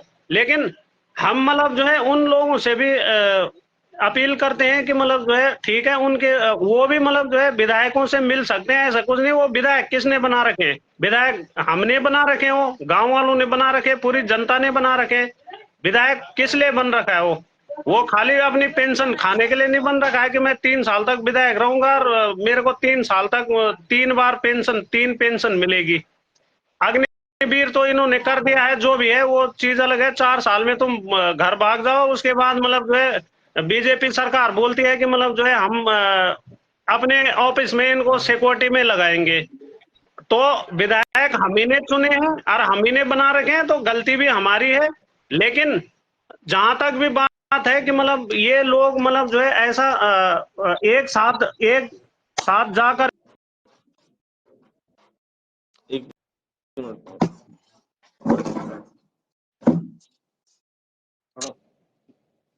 जबदान आ गया है। तो अगर आप सुन रहे हैं बलोची साहब, मैं हर किसी से एक ही रिक्वेस्ट करता हूं। देखिए जो अभी आप बात कर रहे थे कि मैं पहाड़ के मुद्दे उठाता हूं, मैं किसी पे, मेरा मानना है मैं किसी पे एहसान नहीं करता। मैं अपना एक छोटा सा दायित्व निभा रहा हूं अपने पहाड़ को जगाने के लिए, सरकार को जगाने के लिए और पहाड़ की बात को पीएमओ तक पहुंचाने के लिए। तो बलूदी साहब, कोई एहसान नहीं है। मैं तो कहता हूं कि सबको अपना योगदान इसी तरह देना चाहिए। अब दुर्भाग्य यह कहिए कि हो सकता है कि चलना था, अजय बाबू से आज तक बात नहीं हो पाई, आज बात हुई है, आज हमने शुरुआत की है। और दीवान बाबू, मैं तो आपसे भी गुजारिश करूंगा कि अपने क्षेत्र में भी आप जैसे एक अपने युवाओं की एक जागरूक टीम बनाइए कि जो बेखौफ होकर के, अच्छा मैं सबको एक प्रार्थना जरूर करता हूं कि हर कोई निडर होकर नहीं बोल सकता। दीवान बाबू, आप भी मानते हैं, हर किसी का कहीं ना कहीं स्वार्थ होता है। किसी को ठेकेदारी करनी है, किसी को कल ब्लॉक प्रमुख का टिकट लेना है, किसी को ग्राम प्रधानी करनी है, किसी को बीडीसी मेंबर बनना है। तो ये लोग अपने निजी स्वार्थ में आवाज नहीं उठाते हैं। इनको लगता है कि हम सरकार के खिलाफ बोल रहे हैं, जबकि आवाज उठाना सरकार के खिलाफ नहीं होता है। अगर आप जनहित के मुद्दों को उठाते हैं तो ये आपका संवैधानिक जिस दिन इन बारीकियों को कोई उभरता हुआ नेता समझ जाएगा तो उस दिन वो जन नेता बन जाएगा। आप केवल उद्योगपतियों की आवाज उठा करके आप रसूखदार या पैसे वाले बन सकते हैं, लेकिन एक आम इंसान के हक हकूक दिलाकर या उनकी आवाज बनकर जब आप संसद में या फिर आप विधानसभा में बोलते हैं या अपना पक्ष रखते हैं या उससे संबंधित सवाल उठाते हैं तो फिर तब आप जनप्रिय नेता या जन नेता बन सकते हैं। अब जिन विधायक महोदय ने कहा कि ये इनके पास चले जाइए, उनके पास चले जाइए, वो पिछले 20 सालों से बता रहे हैं कि भटक ही रहे हैं। क्या विधायक महोदय इस मामले को विधानसभा के प्रश्नकाल में उठा सकते हैं? इसका क्या सरकार का क्या दृष्टिकोण है और फिर उस दृष्टिकोण के हिसाब से उस पर आप अपना व्यू की भाई इन लोगों के हक हकूक का क्या होगा, उस पर वो जवाब तलब कर सकते हैं। ये विधायक के पास बड़ी पावर होती है। विधानसभा का प्रश्नकाल या जो विधानसभा सत्र में सवाल जवाब होते हैं, ये बहुत ही महत्वपूर्ण हिस्सा है। ये देश प्रदेश के दिशा और दशा तय करते हैं। तो विधायक जी का कि एनजीटी के पास चले जाओ और या फला के पास चले जाओ, तो ये मतलब ये काम नहीं होना चाहिए, बल्कि ये होना चाहिए कि आप उन ग्रामीणों के, वो पहली बात तो वो राजस्व विलेज है, वो वन ग्राम भी नहीं है। एक वन ग्राम भी होते हैं अभी, वो राजस्व विलेज है। तो राजस्व विलेज यूं ही नहीं बन जाते हैं सर, उसके क्राइटेरिया होते हैं बनने के कि किन किन चीजें के बदौलत राजस्व विलेज का दर्जा उसको दिया जाए। तो इसलिए रेवेन्यू विलेज जिसको बोलते हैं उसमें, और तो इसमें ये लोग जब कर प्रणाली थी तो यहाँ से कर भी जाता होगा, राजस्व मिलता था उनको, तो राजस्व विलेज का। तो ये विधायक जी को इसमें बारीकी से समझना चाहिए कि भाई आप एक बार उसको एक इंडिविजुअल आदमी ना समझ करके आप पूरे ग्रामीणों की आवाज उठा करके आप उस ऐसे एक अकेले गांव भी नहीं होंगे, वो बहुत सारे गांव हैं उसमें, कारबेट की जद में कालागढ़ और ये अपना से लेकर के और फिर जो वो एरिया या राजा जी पार्क के अंदर भी ऐसे कई गांव हैं जिनको कोई सुनने वाला नहीं है। इसी अनदेखी के चलते, उनको उपेक्षा के चलते लोगों ने गांव छोड़ दिए हैं, जमीन छोड़ दी है, सब वो हो गए। कोई उनको मदद करने वाला नहीं, कोई उनको सुनने वाला नहीं है। आधे से ज्यादा लोग तो चले गए हैं। अब जो लोग बचे हैं इतने बड़े जंगली जानवरों से जद्दोजहद करके और जिस तरीके से वहां पर होकर के, तो उन लोगों को तो कम से कम मदद करिए आप, इसीलिए तो बनते हैं। जी सर। दीवान बाबू, आज जो चर्चा रखी हमने, ये सीधा ये अपने धाकड़ भाई को एक संदेश भेजने के लिए था, लेकिन साथ ही हमने एक अनुरोध किया था कि अपने मैं खाली लैंसौन विधानसभा की बात नहीं कर रहा हूं, मैं पूरे पहाड़ी क्षेत्र की बात कर रहा हूं कि अपने जो बेरोजगार युवा है इनको टाइटल देख के समझ जाना चाहिए था कि हम लाइफ से जुड़े, अपने विचार रखें। लेकिन दुर्भाग्य, अब किसका बोलूं मैं, हम दोस्तों को सीधा जनप्रतिनिधि को दे देते हैं।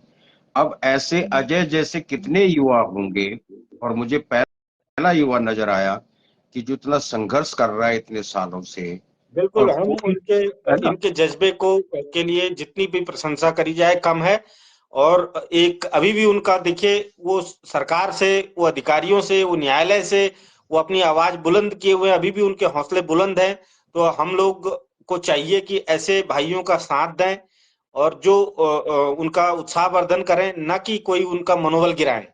ये तो थोड़ा अच्छा, पर इनका हमारा एक दुर्भाग्य भी है। अजय अजय का एक छोटा सा दुर्भाग्य है कि इन्होंने संगीत में दीक्षा नहीं ली। दीवान बाबू, अगर इन्होंने थोड़ा संगीत सीख लिया होता ना, तो ये एक दिन आते तो इनके साथ जन समर्थन होता। ये दुर्भाग्य है मेरे पहाड़ का। लेकिन जहां हमें जन समर्थन करना चाहिए, वहां हम जन समर्थन तो छोड़िए, वहां हम सुनना भी नहीं चाहते। हमको लगता है अरे होते बड़े आते हैं ऐसे बकैत तो बड़े बड़े देखे हैं, आते हैं बोलते हैं निकल जाते हैं। ये सबसे बड़ा दुर्भाग्य है। और और आज अजय भुगत रहा है, कल दूसरा अजय भुगतेगा, परसों तीसरा अजय भुगतेगा। इसलिए आप मित्रों, जितने युवा हो, भाइयों बहनों, आपको एक सुझाव देना चाहूंगा। सलाह तो नहीं बोलूंगा, या ऐसे भी नहीं बोलूंगा कि नहीं आपको करना ही है, क्योंकि मुझे पता है करना आपने है नहीं। इतना ही कहना चाहता हूं कि मनोरंजन के आगे भी एक दुनिया है जिसको विकास बोलते हैं, विकास की दुनिया। उस विकास की दुनिया पे चलने का प्रयास कीजिएगा। मनोरंजन आज यूट्यूब पे भी है, मनोरंजन आज टेलीविजन में भी है, मनोरंजन कहीं भी कर सकते हैं आप बैठे बैठे अकेले भी। आपको उसके लिए महफिल जमाने की आवश्यकता नहीं होती। लेकिन जब बात आती है विकास की, तो अजय जैसे बहुत कम युवा होते हैं कि जो प्रयास करते हैं, लड़ाई लड़ते हैं।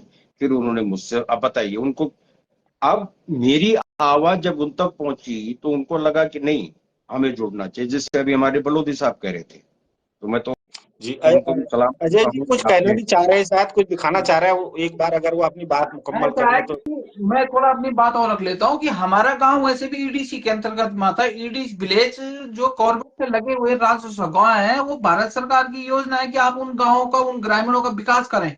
ठीक है। अच्छा। और ये जी। हमारा गांव 2006 से ही ईडीसी में है, इको डेवलपमेंट कमेटी।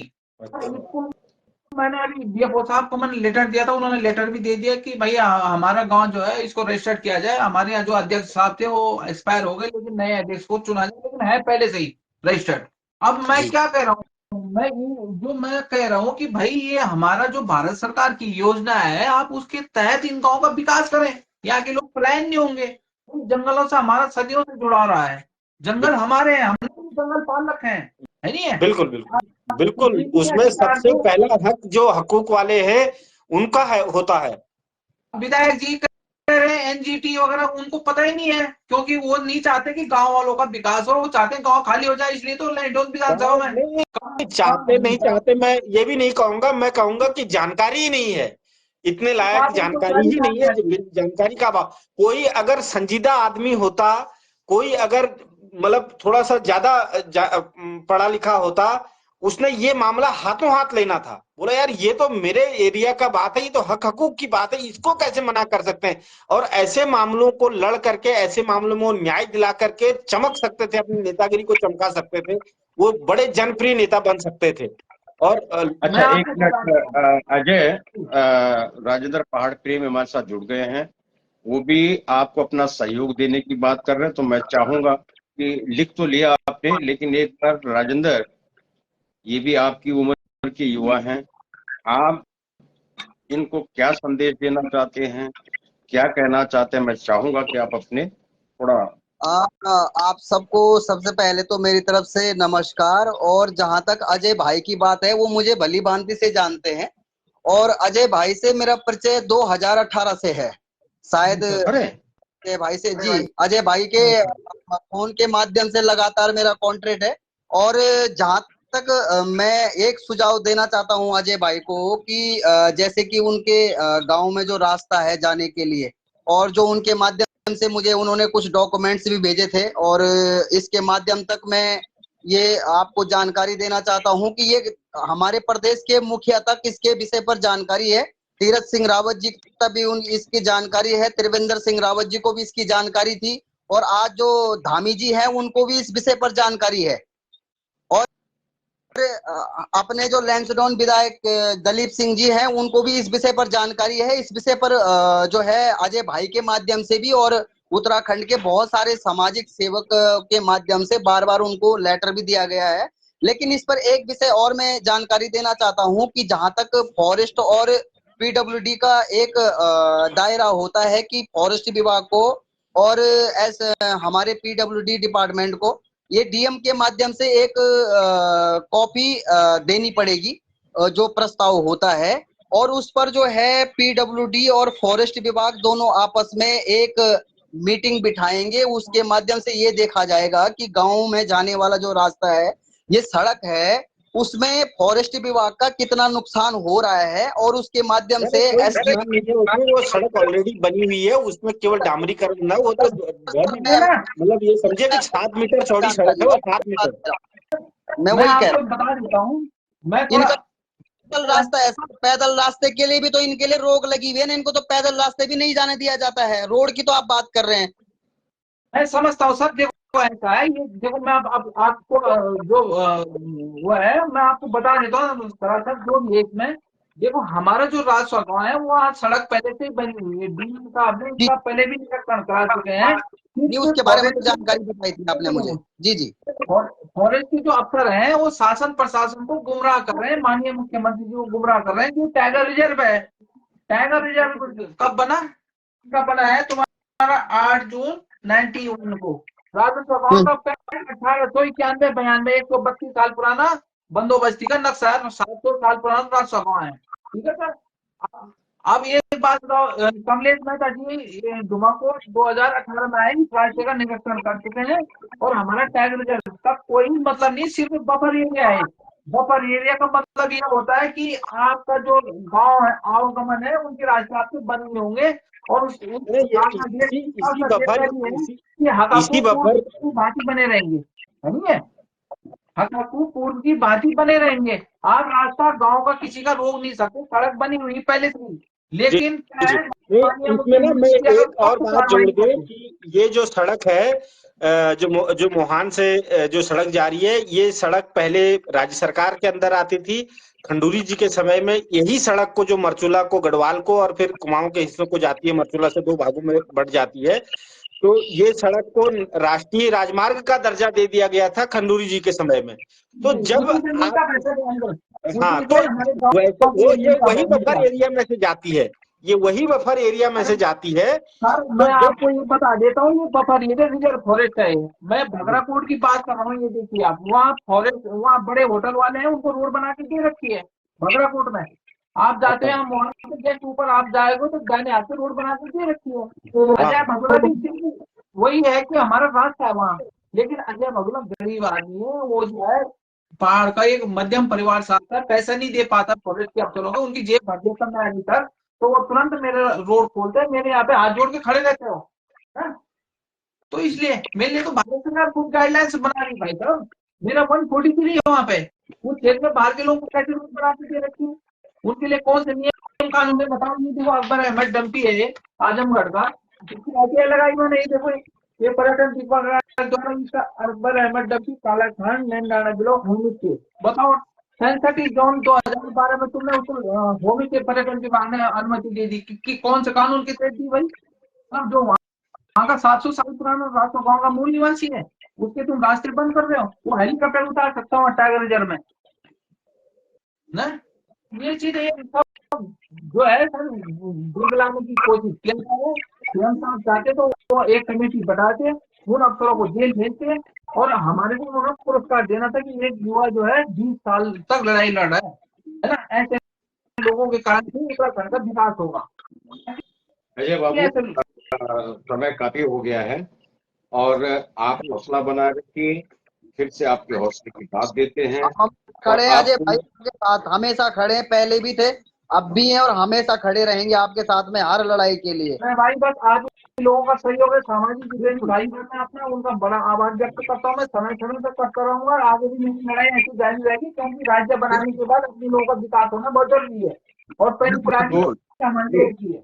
चलते चलते माननीय मुख्यमंत्री उत्तराखंड सरकार अब एक नई कहानी में ट्विस्ट आ गया है कि जैसे राजेंद्र पहाड़ कड़वी बोल रहे हैं कि आपके संज्ञान में भी ये मामला है। बिल्कुल सर, तो उत्तराखंड के मान्य धामी जी, आज आप इस एपिसोड को रिमाइंडर समझिएगा, ये निवेदन है आपसे, रिमाइंडर के तौर पर लेकर के, और जितनी जल्दी हो इस युवा को न्याय मिले। इस युवा को न्याय मिलने से दूसरे जो हमारे बेरोजगार युवा हैं उनके लिए भी न्याय का रास्ता खुलेगा। तो यही आपसे अनुरोध है। और फिर कह रहे हैं कि अगर 4 जून तक भी कोई भी संदेश या कोई भी संपर्क अजय से उत्तराखंड सरकार, किसी वन विभाग हो, कोई भी विभाग हो, नहीं करती है, तो फिर अगला कदम 4 जून के बाद जो होगा वो इससे भी बेखौफ आवाज में होगा। तो आपकी दीर्घायु की कामना के साथ अनुरोध है यथाशीघ्र इनको न्याय दिया जाए और युवाओं के लिए एक स्वरोजगार का रास्ता खोला जाए। पूरे पहाड़ में सारे युवा बेरोजगार हैं वहां पे, और ये ना हो ऐसे चलता रहा तो 2027 माननीय धामी जी बहुत विकट घड़ी होगी। तब कुछ नहीं चलने का, कोई नारे नहीं चलेंगे। और बाबा केदार जी प्रकट होकर के अगर वोट मांगेंगे तो माफ कीजिएगा, बहुत मुश्किल है, राह डगर है, बहुत कठिन है पनघट की। तो ठीक है, फिर मिलते हैं और अजय फिर मिलेंगे। सर ये राष्ट्रीय news channel Down To Earth magazine में भी नाम आ चुका है मेरा। अभी परसों टाइम्स ऑफ इंडिया वाले भी आए थे मेरे पास। आप लोगों का बड़ा सहयोग आभार व्यक्त करूंगा और मैं लड़ाई अपनी जारी रखूंगा। मैं भी ये चाहता हूँ कि आगे लोगों के लिए नीति बने, और जो नीति निर्धारक है उनको समझना होगा कि राज्य हमारे लोगों के लिए बना रखा है। हम अपने गाँव में रोजगार करेंगे और आगे भी ये लड़ाई जारी रहेगी। धन्यवाद, आपका शुक्रिया। मैं देहरादून में बैठे अपने पत्रकार जो एसोसिएशन है, तो पत्रकार बिरादरी से विशेष निवेदन करना चाहता हूं कि जब भी ये एपिसोड आप देखें तो आप इस पे स्टोरी बना के अपने अपने नेशनल न्यूज़पेपर में जरूर जगह दीजिएगा। ये आप अपना पूरा पत्रकार एसोसिएशन से अनुरोध रहेगा। फिर मिलते हैं अगले एपिसोड में। ओंकार की नमस्कार।